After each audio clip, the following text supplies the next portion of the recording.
ప్రపంచవ్యాప్తంగా ఉన్న కోట్లాది మంది భక్తుల విశ్వాసంతో ముడిపడిన తిరుమల తిరుపతి దేవస్థానం నిత్యం వివాదాల్లోకి రావడం అనేది బాధాకరమైన విషయం.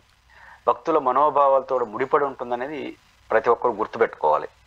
ఇక్కడ పాయింట్ ఏంటంటే, ఇప్పుడు 2 ప్రధాన అంశాలు చర్చనీయాంశం వచ్చాయి. ఒకటి శ్రీవారి లడ్డుకు సంబంధించినటువంటి కల్తీ వాడారని, తర్వాత పరకామణి కేసుకు సంబంధించిన అంశం ఏవిఎస్ఓ గారు చనిపోవడం.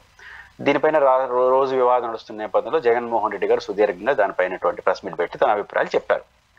ఇక్కడ ఫస్ట్ ఆఫ్ ఆల్ నేను వ్యక్తిగతంగా భావించేది 2 విషయాలు కోర్టు పరిధిలో విచారణ జరుగుతుంది. పరకామణి సబ్జెక్టు కోర్టు పరిధిలో విచారణ జరుగుతుంది, సిబిసిఐడి కోర్టు ఆదేశాల మేరకు జరుగుతూ ఉంది. సుప్రీంకోర్టు ఆదేశాల మేరకు సిబిఐ సారథ్యంలో విచారణ జరుగుతుంది.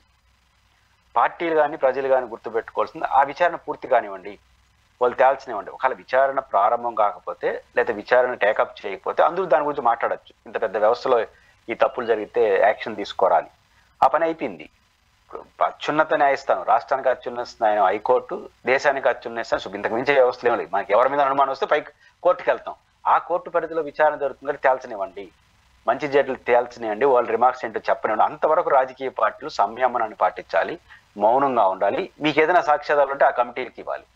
ఇదే సుప్రీంకోర్టు కూడా చెప్పింది. సుప్రీంకోర్టు మాటనే వినండి. సుప్రీంకోర్టు ఏం చెప్పింది? ఇది సున్నితమైన వ్యవస్థ, రాజకీయ ఎట్లమంటే వ్యాఖ్యలు చేయొద్దని చెప్పింది. తర్వాతనే మనం మౌనంగా ఉండాలి కదా.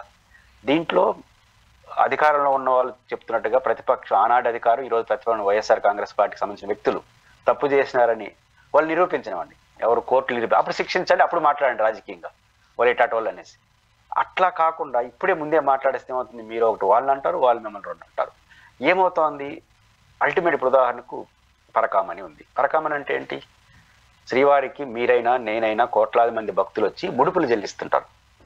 అంటే శ్రీ వెంకటేశ్వర స్వామి అంటే ముడుపులు తీసుకునే వ్యక్తి. మా కోరికలకు ముడుపుల రూపంలో రుణాన్ని తీర్చుకుంటుంటాం. అలాంటి ముడుపులు అంటే దైవం తర్వాత దైవం లాగా భావిస్తాం. నేను శ్రీవారి ఉండిలో